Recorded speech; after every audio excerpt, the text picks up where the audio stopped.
Hey guys, what's up? It's the Doctor of Violence, and in this episode, I'm going to show you why being a bitch is actually a sign of intelligence. Who are the plastics? They're teen royalty. And evil takes a human form in Regina George. So how am I going to do this? By using the 2004 film, Mean Girls, and everyone's favorite sociopath in pink, Regina George. Now, it's been 15 years since the film, but it's still relevant. I mean, have you seen Ariana Grande's latest video? Regina George is the queen bee. She's El Jefe. I really want to lose 3 pounds. She's even referred to as the evil dictator. Regina George is an evil dictator.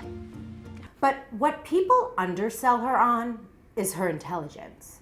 Hear me out. She is so much more than just a hot body and some dope male arm candy. In the film, she lays claim to 2 complicated psychological ideas in order to control all of girl world at North Shore High. The castration complex and the obscene supplement. That's really interesting. Okay, so the castration complex. Now this has a long, tortured history in psychology. It started with Freud, but for the purposes of Regina, let's go to the French dude's interpretation. Jacques Lacan, who coined the phrase nom de père, or name of the father, which is basically the baby boy, when he is born, first desires the mother. Now, the father is worried about this, so he threatens him with castration in order to keep him in line. What? I know, that sounds effing weird. Now, if you think about it, Regina is using this concept throughout the film.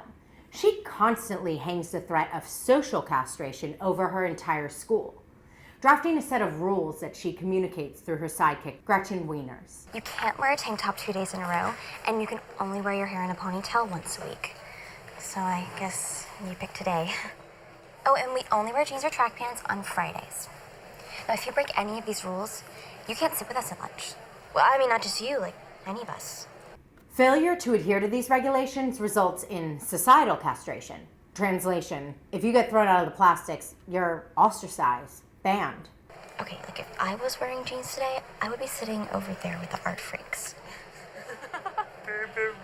In the politics of the cafeteria, that's pretty much social suicide. So the next time someone steps out of line, threaten them with castration. Put them in the last row at SoulCycle. Shut up. But Regina is just getting started. To wield control over the plastics, she's also going to use the obscene supplement, which sounds like a term out of Game of Thrones, but is the theory of Slovenian philosopher Slavoj Žižek, who many refer to as the Elvis of cultural theory. Elvis isn't dead, Elvis isn't dead, Elvis isn't dead, 'cause I heard him on the radio. Now, the important thing to grasp about Žižek's obscene supplement is that he recognizes that the law needs its illicit desires in order to function. We would have no need for threats if we had no secret desires. He also realized that there are 2 types of law: public law and private law. First up, public law. Don't have sex, because you will get pregnant and die. Now, this is commonly found in rules such as you can't drink until you're 21 and you need a license to drive. But in girl world, this means you can't call a girl a skank to her face, but behind her back, let her rip. Where did you get it? It was my mom's in the 80s. Vintage. So adorable. Thanks. That is the ugliest effing skirt I've ever seen. Private law, on the other hand, is the shared transgressions of a group that's integral to group bonding. And this is the obscene supplement. The obscene supplement is kept in the shadows. It's all of these illicit transgressions that they're using. And Regina picks up on this without even sitting in one philosophy class. I know, right? She notices that people bond over these transgressions, that they need these shared transgressions in order to feel a part of a group, in order to survive high school, that they're the stability of the clique. Now, this is most evident in her creation of the burn book. There they can write down all the mean and nasty things they think about someone who has wronged them or who they perceive as an enemy. Of course, the public law frowns on this behavior, but in their safe house, the private law, their private law sphere, it's cool.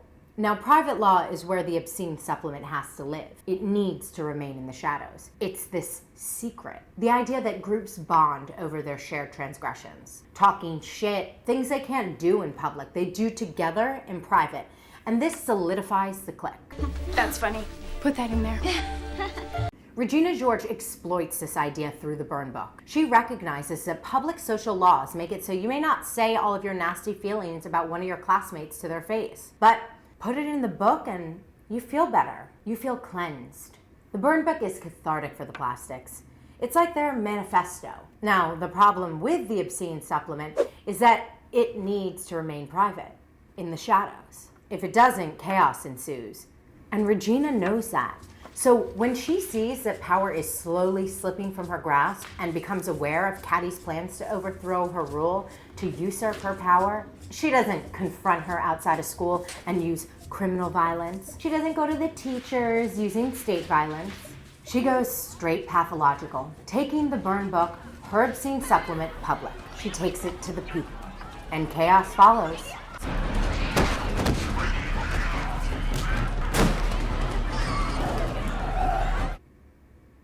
Awkward. So the next time someone screenshots a private text and then tweets it, they're taking the obscene supplement public. So we all love the film Mean Girls. I mean, Lilo was in her prime, but let's be honest. Why we like it is because it resonates. We all know a Regina George. How many of you have ever felt personally victimized by Regina George?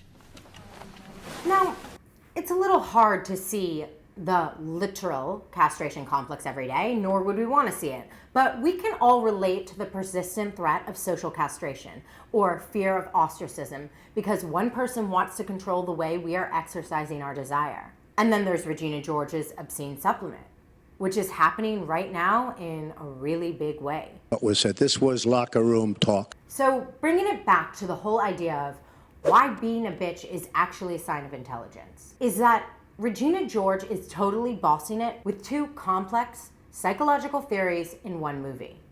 And these concepts don't just exist in the film. They are being practiced by world leaders every day who are playing on our fears of being othered, of being socially ostracized in order to get what they want, thinking that it's cool to engage in secret transgressions as long as the public doesn't find out. So thank you, Regina George. And thank all of you for actually sitting through this video. I appreciate you. You know the drill. DM me any suggestions and hit the subscribe to keep up to date with the latest videos of Dr. Virus.